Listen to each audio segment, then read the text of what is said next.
Assalamualaikum warahmatullahi wabarakatuh. Di sini kami ingin mempresentasikan produk kami yang berjudul Brown Rain. Apa sih itu Brown Rain? Brown Rain merupakan usaha rumahan yang bergerak di bidang kuliner dengan fokus pada penjualan makanan ringan, kekinian. Usaha ini menawarkan dua menu yang bertolak belakang, namun sama-sama memiliki penggemar yang sangat loyal, yaitu Fudgy Brownie dan cireng isi. Fudgy Brownie dipilih untuk memenuhi kebutuhan pasar akan hidangan penutup atau dessert yang premium, baik untuk dinikmati sendiri sebagai teman minum kopi atau menjadi hampers. Sedangkan cireng isi sebagai cemilan gurih sehingga dapat memenuhi selera konsumen. Adapun visi dan misi. Visi dari Brown Rain adalah menjadi usaha cemilan rumahan yang dicintai banyak orang, dari anak kos, mahasiswa, sampai ibu-ibu arisan, dengan menghadirkan rasa bahagia di setiap gigitan, entah itu dari legitnya Fudgy Brownie atau gurihnya cireng isi. Dan adapun misinya, yaitu yang pertama, menghadirkan kualitas dapur rumah yang higienis. Yang kedua, menjamin produk selalu baru karena dibuat secara pre-order. Yang ketiga, memberikan pelayanan yang hangat dan personal. Dan yang keempat, menambah pemasukan tentunya. Dan yang kelima, menyajikan kelezatan premium dengan produk yang pertama ada Fudgy Brownie, yaitu kue brownies panggang klasik ala Amerika dengan tekstur yang padat, lumer di dalam atau fudgy, dan memiliki lapisan mengilat yang renyah di atasnya atau shiny crust. Kami menggunakan coklat murni berkualitas tinggi tanpa pemanis buatan. Brown Rain memiliki dua varian, yaitu ori dan topping almond. Yang kedua ada cireng isi. Cireng isi merupakan cemilan berbahan dasar tepung aci yang diolah dan diberi berbagai varian isian dengan cita rasa gurih. Produk ini memiliki tekstur renyah di bagian luar dan lembut di bagian dalam. Brown Rain memiliki dua varian, yaitu ayam suwir, pedas, dan keju. Adapun kualitas produk dari Brown Rain yaitu sebagai brand kuliner rumahan, kami menerapkan standar kontrol kualitas atau quality control yang ketat pada setiap tahap produksi. Yang pertama, penggunaan bahan baku pilihan, yaitu premium dan segar. Yang kedua, higienitas proses produksi. Yang ketiga, jaminan kesegaran produksi atau freshly made. Dan yang keempat, standar pengemasan aman. Selanjutnya itu ada target pasar dan strategi pemasaran. Yang pertama itu kita menargetkan pasar kepada anak-anak. Kenapa kepada anak-anak? Karena produk tersebut itu kita buat secara higienis tanpa menggunakan pemanis buatan dan tanpa menggunakan pengawet sehingga aman untuk dikonsumsi pada anak-anak. Terus yang kedua itu kita menargetkan remaja atau mahasiswa seperti kami. Kenapa? Karena kami itu kan suka ngemil nih para mahasiswa, para remaja. Nah, itu bisa cocok dijadikan teman untuk mengerjakan tugas. Terus yang ketiga itu kita menargetkan pasar ibu-ibu arisan. Kenapa kita menargetkan pasar ibu-ibu arisan? Karena biasanya ibu-ibu arisan itu kalau pada saat kumpul itu kan mereka biasanya sedia makanan. Nah, browreng ini cocok untuk ibu-ibu arisan karena rasa manis dan rasa gurih itu adalah perpaduan yang pas untuk mereka makan pada saat mereka ngumpul-ngumpul. Jadi sembari ngobrol sembari mereka makan gitu. Selanjutnya itu kita juga ada strategi promosi. Nah, strategi promosi ini kita baru melakukannya di lingkungan sekitar rumah kita. Karena ini kan kita kan membuat brand tersebut itu kita juga membutuhkan waktu kan, karena kita nggak ready setiap saat. Jadi kita baru promosi untuk lingkungan sekitar kita. Contohnya kayak kita udah nawarin ke teman-teman kita, ke tetangga rumah kita, dan ke keluarga kita. Terus yang kedua itu ada melalui media sosial. Kita juga melalui WhatsApp dan Instagram. Kalau untuk media WhatsApp biasanya kita cuman kayak bikin story di WhatsApp untuk promosi. Kalau misal kita akan open PO, kalau untuk di Instagram juga biasanya kita promosi melalui Instagram, di Instastory juga di akun kita masing-masing gitu. Terus di sini selanjutnya ada anggaran produk. Anggaran produk untuk Fudgy Brownies itu kita bikinnya dengan ukuran 20x20 yang agak besar.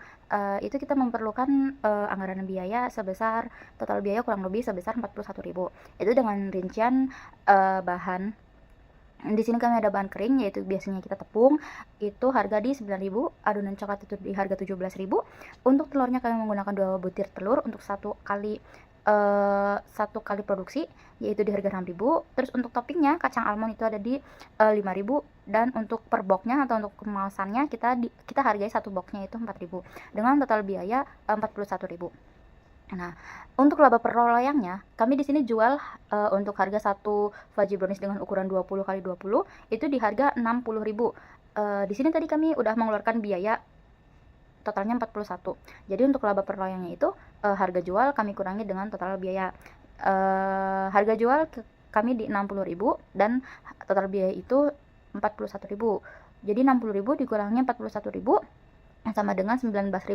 Itu 19.000 itu keuntungan kita dalam satu loyang. Nah, itu belum termasuk gas. Kenapa belum termasuk gas? Karena kan gas kan kita kan belinya cuma satu untuk bisa dipakai beberapa kali. Kalau misal kita masukin per satu loyang, kami nggak hitung gitu. Jadi untuk seminggu kami bikin aja rata-rata seminggu kami menerima orderan itu 5 piece insya Allah. Itu kita nanti kali keuntungan kita 19.000 per loyangnya. Jadi keuntungan kita itu adalah 95.000 untuk per 5 piece dalam satu minggu.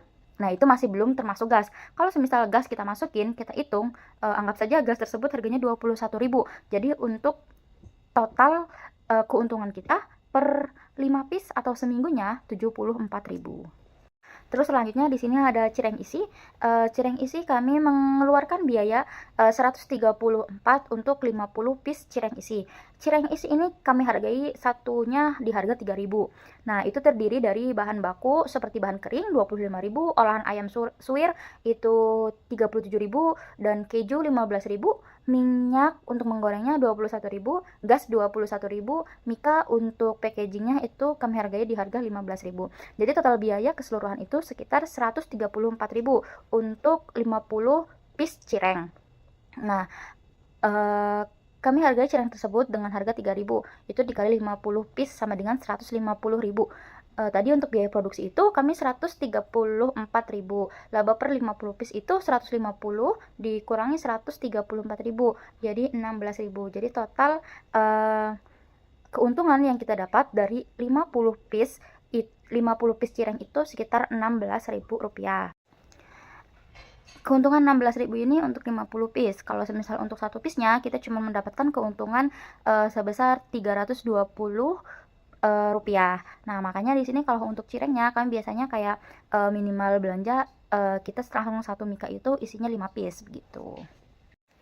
Selanjutnya ada target penjualan. Browreng menargetkan penjualan melalui sistem Open PO sebanyak 5-10 loyang fudgy brownies dan cireng isi 50 piece per minggunya, serta memfokuskan juga pengenalan produk serta mengukur respon dan selera konsumen terhadap varian rasa yang ditawarkan. Jadi di sini kami kenapa kita cuman membuka target 5-10 loyang aja dan cireng isinya cuman sampai 50 piece karena kita juga masih mahasiswa ya Ibu. Jadi kita kayak nggak bisa target kita, bukannya nggak bisa, tapi kita masih belajar, jadi targetnya masih kita sesuaikan dengan kemampuan kita. Jadi kita juga jualan ini kita memanfaatkan waktu luang kita. Selain memanfaatkan waktu luang untuk mengerjakan tugas atau bekerja, kita juga kayak mau nih punya brand sendiri gitu Ibu. Jadi kayak kita memanfaatkan waktu luang tersebut untuk kita berjualan.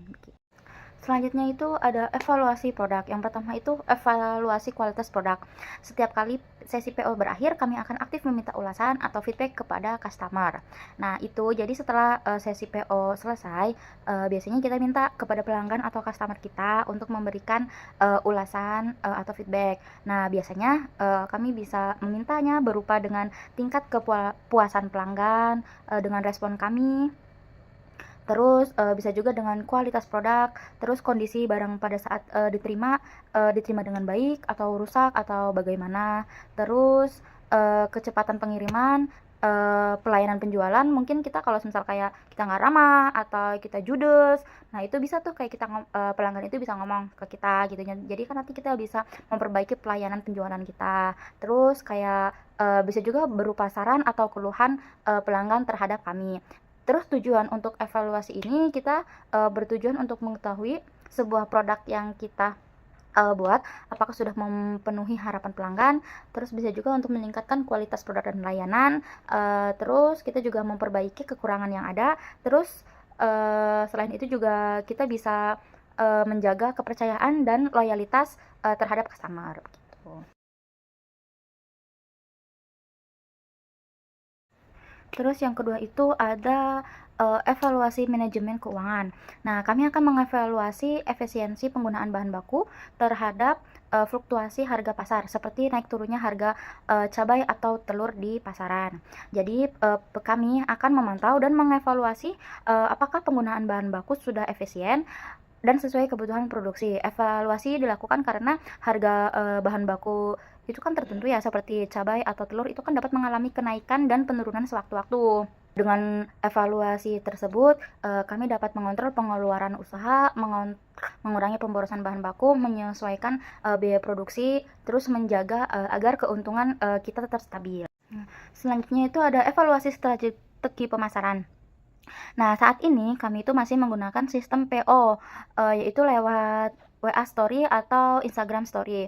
Nah, hal-hal yang biasanya kita evaluasi itu seperti jumlah pelanggan yang melakukan pemesanan, terus yang kedua respon dan interaksi pelanggan terhadap story yang sudah kita buat.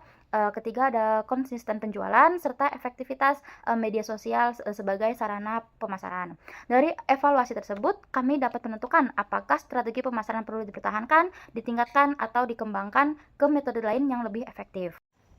Demikian presentasi yang dapat saya sampaikan. Besar harapan saya agar usaha dan strategi yang telah kami rancang ini dapat berjalan dengan baik serta memberikan hasil yang maksimal. Kritik dan saran yang membangun sangat kami harapkan sebagai bahan evaluasi dan perbaikan ke depannya. Terima kasih atas perhatiannya dan kesempatannya.